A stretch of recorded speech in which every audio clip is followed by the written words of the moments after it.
Hello, everybody. This is Bart Bettiga, publisher of Tile Letter Magazine and executive director of the National Tile Contractors Association.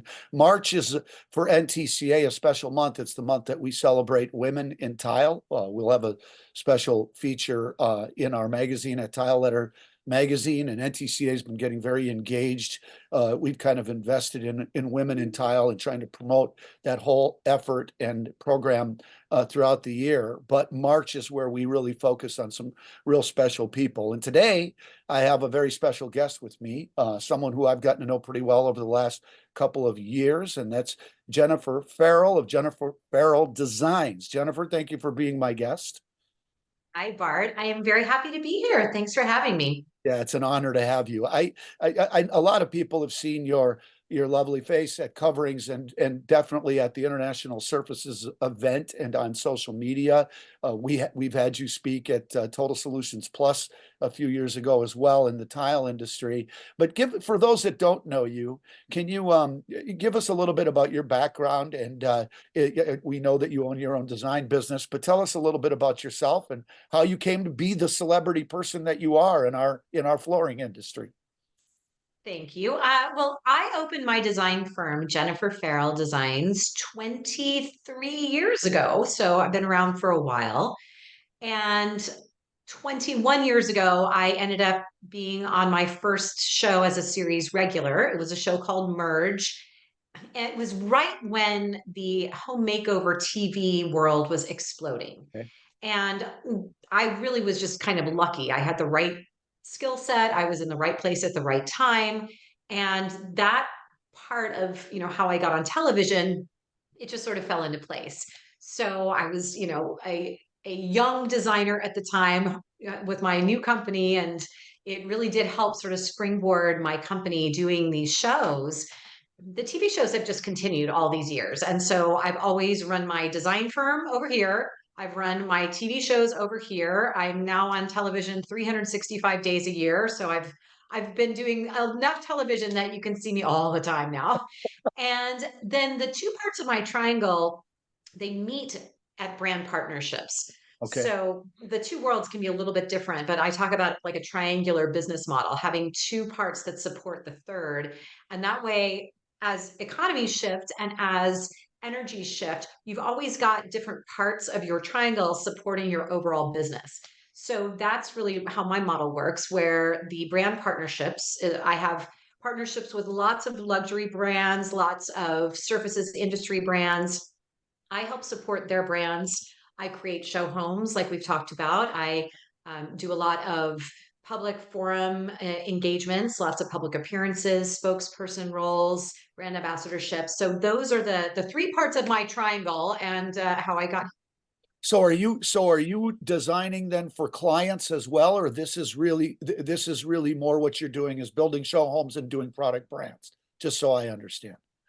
Yeah. So on the interior design side, that part of my triangle, that is a classic interior design firm. Well, We you said service high-end residential interiors. We have had projects in many countries. We focus in Southern California. That's where we're based. So that is a classic design firm. The television side it's really my public appearance side. So you've got TV shows, you okay. have public appearances, lots of things on the public forum, my social media. So there's that side of my world. And then the brand partnerships is where those two come together, where I have my product licensing deals. I have my show homes where I'm actually bringing all of the brands and products into one themed space where I'm showcasing the finest of their wares and running out a series of marketing deliverables to support the brands. Okay, that's pretty cool. So that segues into Calibu Vineyard, right? So tell me, because that was where I know we were participated with you in a session. So this has been a few years that you've been doing Calibu Vineyard. So that's a perfect example. Tell us how that works. Do you actually reside and live in that home or in that development then as you put that all together? Tell us what that So means. sure. So Vineyard was a 2-year ongoing media and marketing experience in a show home environment. So I partnered with the International Surface event, and together we brought in dozens of luxury brands. I create the design. So Calaboo Vineyard is a modern Montauk inspired retreat on a working vineyard. And then everything you see is my design in my head, which is not the way most show homes work. Most show homes, they bring in a lot of designers who are kind of competing to see who can have the boldest space. This is one design, one thought. And we turn that into an ongoing series of marketing deliverables for our project partners. Everything from big show features at the International Surface event to a series of magazine rollouts. We have an ongoing newsletter campaign. We do virtual reveals where you can see each space revealed before it's even done with the design, but we can do it in a photorealistic way so you really see what's coming. We do a TV series for Tice TV. It all culminates then in a live tour where it's a classic ticketed show house tour. You know, the public can buy a ticket and walk through.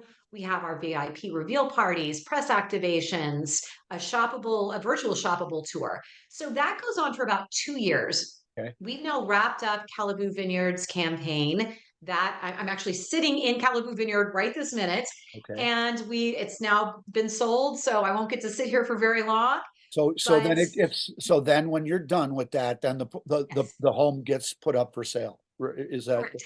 And that actually is why having it all as one design idea is Yeah. very important because it's actually being designed for real humans who will eventually live in these show homes. Yeah, but you use that whole process to educate, teach, create media all throughout the whole process. Yes. And Yes, and obvi- it's a multi-year campaign, and we just launched our newest show home, which is Ice House. okay. That's ICE, interconnected, changeable environments.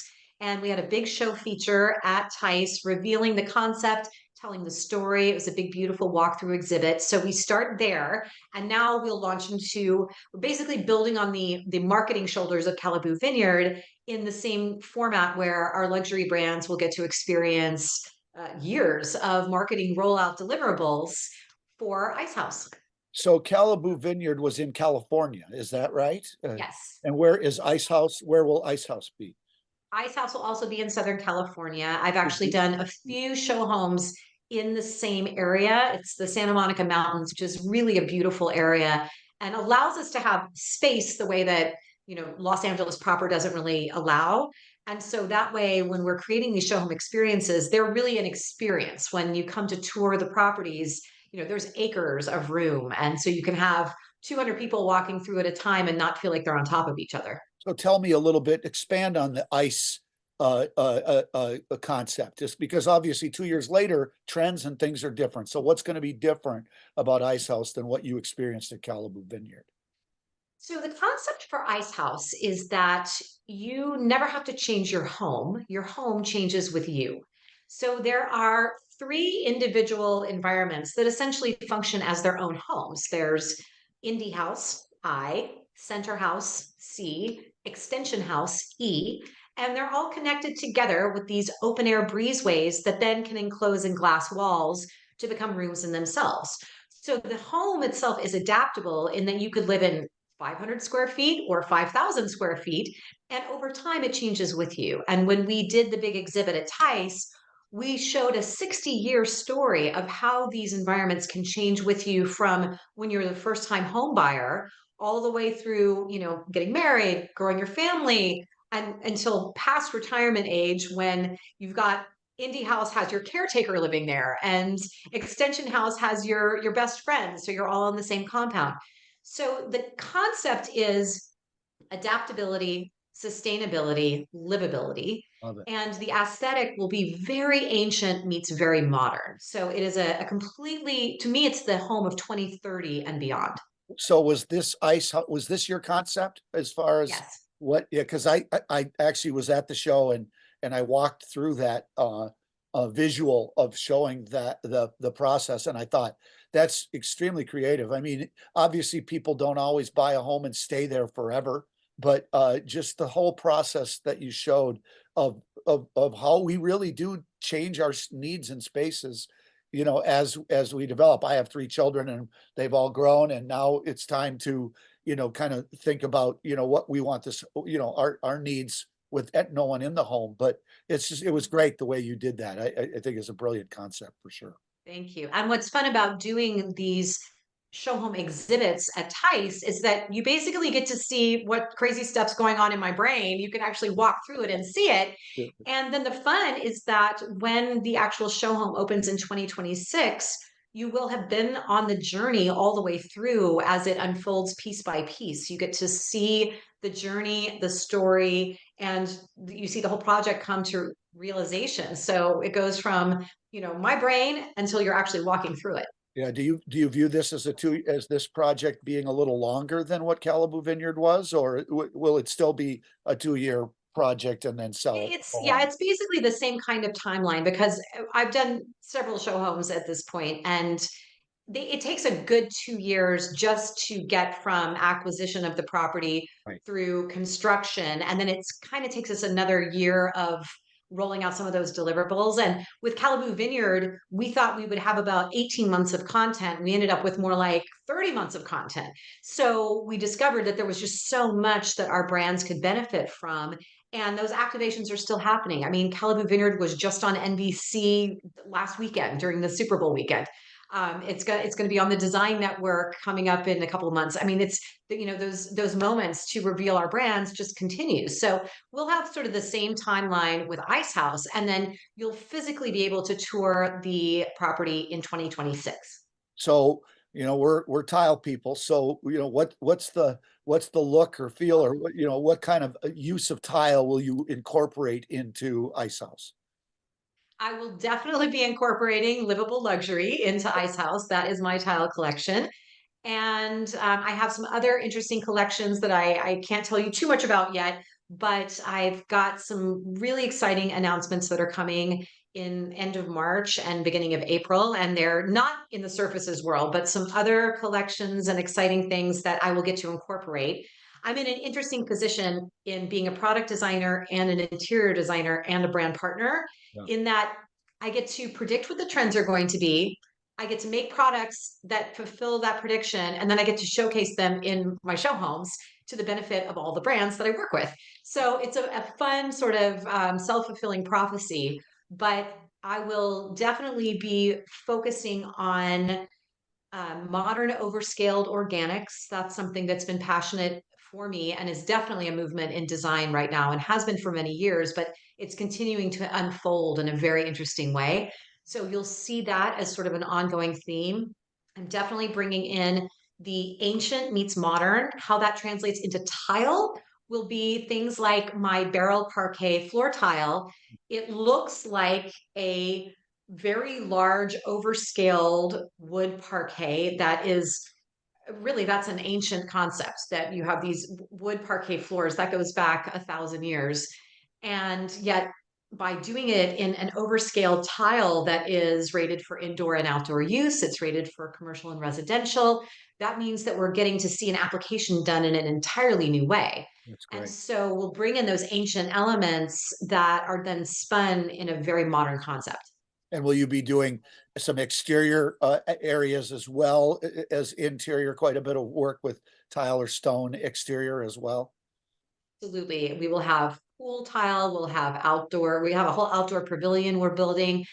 What's great about barrel parquet is I can actually run that tile outside. And so, you can't have a hardwood floor outside, but you can have a beautiful barrel parquet tile outside. So there's a lot of indoor outdoor living that happens in California anyway. And with Ice House, because we have these big open air breezeways that sometimes function more as a covered patio, and sometimes they function more as part of the house. Having that indoor outdoor communication between tile materials, in both environments is really key to the success of the design. That's great. Well, I'm going to move us. Thank you for sharing all that with us. We're excited for you moving into the Ice House project. Sounds fantastic. Moving into a program that we're excited at NTCA is that we're expanding into our influence, wanting to, we've always educated, spent a lot of time educating the contracting community and obviously people that sell tile, through distribution and through retail and things of that nature. But we always wanted to have expand our footprint or expand our outreach into, the design community, architects, specifiers. We do some of that, but we'd like to do more. And as our organization has grown, we've made that almost a strategic objective to get stronger in promoting that. And we're going to work with you this summer, and I would call it a little bit of a blitz. It looks like in the month of August, and with a very strong partner of ours, Louisville Tile Distributors, working with you and with the NTCA on what I would call a concept to really marry or merge the importance of design with installation. Can you tell our audience a little bit about this? And we're very appreciative to be having you a partner in this program. I'm so excited to partner with the NTCA because, Bart, this is a conversation you and I actually had. I remember how this started when we were discussing a year ago at our TICE Advisory Council meeting that there's a disconnect between designers and the concepts they create for their designs and installers and what can physically be done during the installation process. And the manufacturers get caught in the middle. And so our goal is to bridge that gap and start the communication early. And we're doing a series at Louisville Tile showrooms in various locations in our beautiful country. That series is going to be tile design trends and the installation techniques that every industry pro must know. And when I say every industry pro, I do mean everyone. So we're inviting our A&D community. We're inviting our builder contractor community. We're inviting our, I would love to see manufacturers that are listening to what we have to say, because the biggest takeaway will be communication is the key to success, and it doesn't happen the right way. Installers think designers are annoying and all they do is cause headaches. Designers think installers are the afterthought and they're like, oh, I know they're going to do it the right way because they're the pros. And so I'll do my design over here and I'll just give it to them the day of. And that is how communication has gaps that then the manufacturers who are making incredible products, they can't meet the expectations of either side because these two sides aren't communicating on how idea translates to actual installation. So we're going to be having some great conversations about those trends, but how they actually get installed. Yeah, I'm just so excited about it because, over the years, I've seen exactly what you're talking about in the real world. And I call it, documentation, communication, but, really, a mutual respect. Really what I would like to see is, that respect of the design process, the understanding of what a designer goes through. I've always said an architect, specifier, design professional cannot be expected to know everything about everything that they're working with. They need partners, they need teammates that can help them with that. That might change a design when you talk to an installer who's educated, because they can tell you like that maybe that design doesn't work for that particular area, or why it might or might not, especially if it's someone that they trust, that really is speaking from a point or an area of expertise. And the same thing that I see with designers when I talk over the years is for them to truly understand the intricacies of the installation. Sometimes, the design is it may look simple, but to get that substrate flat, and to do those things, it just could be a difficult process, or to cut that type of material might be a large format, might be, and there might be more to it. And so just to understand each other, might understand where the design makes sense and where the installation price may come from, right? That's definitely, I think, one of our big goals here is to help we're really talking about the A to Z of construction. We've got A is conceptual and Z is finished product, to really help bridge that gap of communication so that both of those ends actually understand this person has real reasons for why something is or isn't happening. A designer is not there to cause problems. An architect isn't there to create headaches. they actually have a whole story as to why they created something in a very specific way. But the installer's not there just to say, I don't feel like doing that. The Right. installer has a whole set of real world parameters that sometimes aren't changeable. Like you have to actually be able to install this in the real world environment. And understanding some of the technical challenges that installers deal with, it's not something that's really been a good conversation over the years. And so now's the time. Yeah, I mean, I think sometimes I've always seen too, and that's where budget has to come in, where you really have to get together and talk about an overall budget for that particular project, and that might change what product you use and what the install might look like, and that's where that communication needs to take place in the beginning, not at the end. So I'm just glad to be a part of it. It looks like we've made announcements that will be in Chicago, Elk Grove Village on August 6th. We'll be in Minneapolis, Plymouth, Minnesota, suburb of Minneapolis on August 8th. And we'll be back in Nashville, Tennessee, August 15th. Three great locations, three great cities, Louisville Tile, Jennifer Farrell, and NTCA's training director, Mark Heinlein, and hopefully some others will all be a part of that. Thank you, Jennifer, for being a part of that. We're excited. We'll put more information out that as we get further. Okay, a couple more minutes while I got you.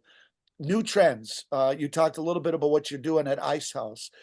Tile, what are you seeing that you think you saw at Tice Tile Expo, or what we might be seeing at Coverings in a couple of months in Atlanta? What do you think's hot or coming in tile? Well, dimensional tile has been a big movement in the last few years. That's going to stay. One of the things that I talked about at Tice, and we're definitely going to see it more and more, is that because of the way that tiles are being designed now, you're going to see grout moving into the forefront of telling the tile story. And I'm really pushing this a lot because I think grout has been treated as the last minute stepchild for so many decades. And we've got to flip that story. The grout needs to be selected as the tiles being selected, and the conversation about what grout and why different grout materials are appropriate for different installations. These have to start early on because the tiles we're going to see, we'll see a lot of mosaics that intentionally have larger spaces between the tile pieces themselves. We're going to see subway tiles, like one of mine in my collection.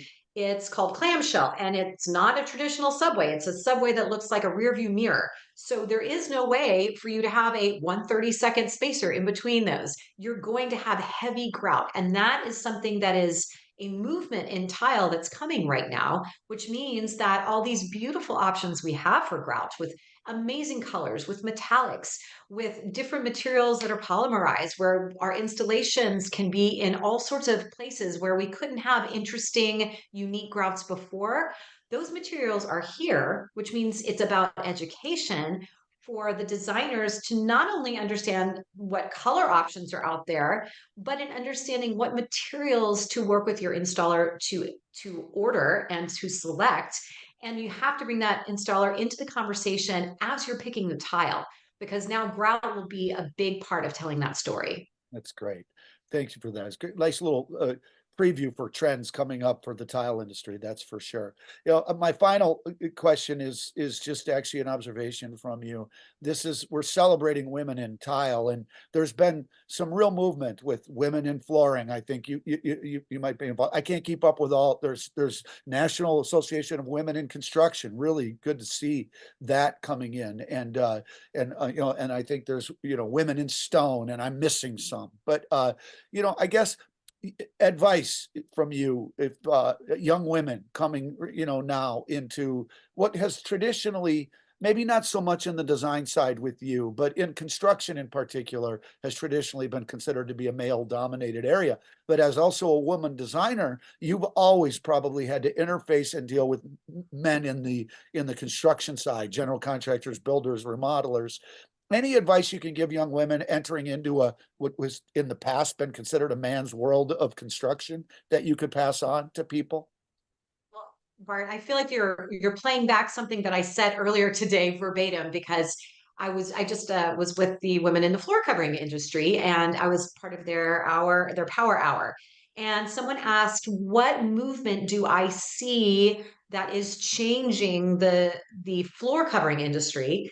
And this applies to the tile industry and surfaces in general. And I said, well, now, I don't want to sound genderist, but I feel like the biggest movement is women Yeah. in business leadership roles in all aspects of the industry, which how that affects us as a community is not only are we having more activation and communication with everybody so that the group is more inclusive, but the interesting thing about women driving businesses of installation, of surfaces, of manufacturing. The trickle down of that, and I hope I don't sound genderist when I say this, but the trickle down of that is that what used to be treated more of a builder Bob mentality of, hey, let's buy some flooring and stick it on the ground. It's now more of a conversation that is design driven as well. So it becomes, I think, that movement of bringing women more into power positions in the surfaces industry, in the floor covering industry, in the tile industry, the effect is that tile and surfaces are getting treated more as a holistic concept of design integration.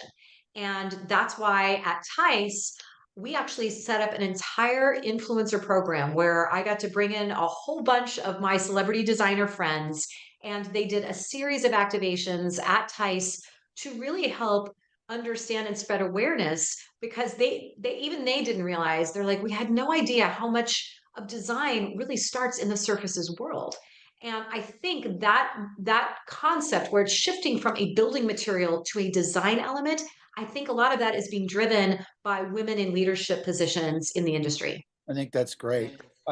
We've seen even, on the tile side that it's such an artistic, there's such an artistic element to tile, and not just selling tile and not just designing with tile, but installing tile. And we've really had some success with seeing young women enter the trade, especially on the artistic side. And now we're seeing it turn into installation. We've always had a lot of in the tile industry, a lot of uh women in leadership as far as smaller businesses, because a lot of men and women have owned, married couples have owned their own tile business, and their what their wife would traditionally do all the billing and have a little showroom and help with the selection process with the client and the builder, and then the husband would go off and install tile. But we're watching it all change also with women in installing tile as well, so we're real excited about that. But glad to have you a part of that effort and that movement as well, in empowering women to get stronger in the flooring industry and in the tile industry. And Thanks. if I were to give my 2 cents, you Sure. said any advice for Yes. newcomers to the industry. Yeah, I that'd be think great. that for women in particular, for all newcomers, but for women in particular, the installation aspect of our business is ripe for the picking. We desperately, and Bart, I know you can attest to this, we desperately need smart, creative, You do. business driven, empowered people who want to have an incredible career installation, whether that is tile, stone, flooring.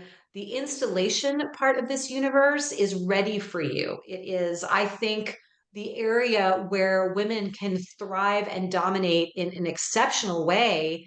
And so the doors are open and ripe for the picking. Come in. I completely agree. Well said. That's a great way to end this. Jennifer Farrell from Jennifer Farrell Designs. Look for her with the NTCA in August, and see her around at Tice and Coverings and Total Solutions Plus. And we just really appreciate you being a part and working with us as a partner. Thanks, Jennifer. I'm happy to be a partner. Thanks for having me, Bart. Have a great day. You too.